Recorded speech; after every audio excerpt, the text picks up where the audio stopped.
Wednesdays is sponsored by Donna Kay's Cafe. Well, on this Weather Wednesday, over the last decade, wildfires have burned more than 70 million acres across the U.S. That's equivalent to the size of Nevada. And when those fires burn through forests, it's not just polluting our air and turning our skies orange, as we've seen, but it also creates a feedback loop, which accelerates climate change. Replanting forests is complex and expensive, so who's going to pay for it?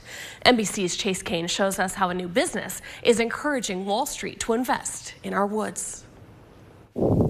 Imagine yourself here 3.5 years ago. You'd be standing under the canopy of a mature forest. As a professional forester, Lisa loves seeing new life return to this land, but aches thinking about the North Complex fire, which scorched more than 300,000 acres. And at the height of its fury, it burned through 1,000 acres every 30 minutes. A buildup of brush and conditions amplified by climate change fueled one of the biggest fires in California history. When a wildfire burns this intensely, it's not just killing the forest right now, it's also killing the forest's future, because the cones, the seeds, which would help this forest grow back on its own, they get incinerated in the fire.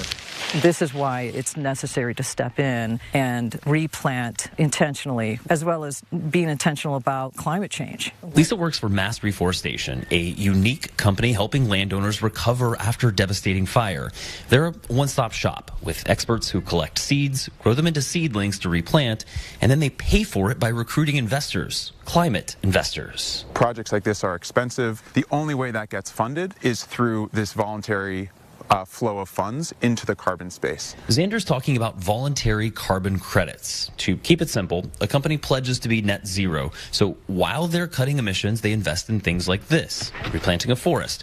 And then as that forest grows, it absorbs carbon dioxide, offsetting their emissions. The financial markets haven't really engaged with carbon finance in the way that they could. That capital then gets unlocked, and then we're really talking about millions or tens of millions of acres, which is the scale that we need to operate at in order to address climate change. Carbon streaming sourced the money for the 3 families who own this land to restore the forest. And in exchange, the land will be permanently preserved. If we had tried to do that on our own, we would have gotten lost at the first turn. Like, it makes it all possible in a way that's this incredible win-win. We're doing it for future generations. We're doing it for our kids. I think about the legacy I leave, in which we actually hear this wind that's coming up over the ridge, and we hear it through the needles of those pines. There's a certain way that it sings through the needles, and it sounds so wonderful and refreshing. And that will happen here on this site in 20 years.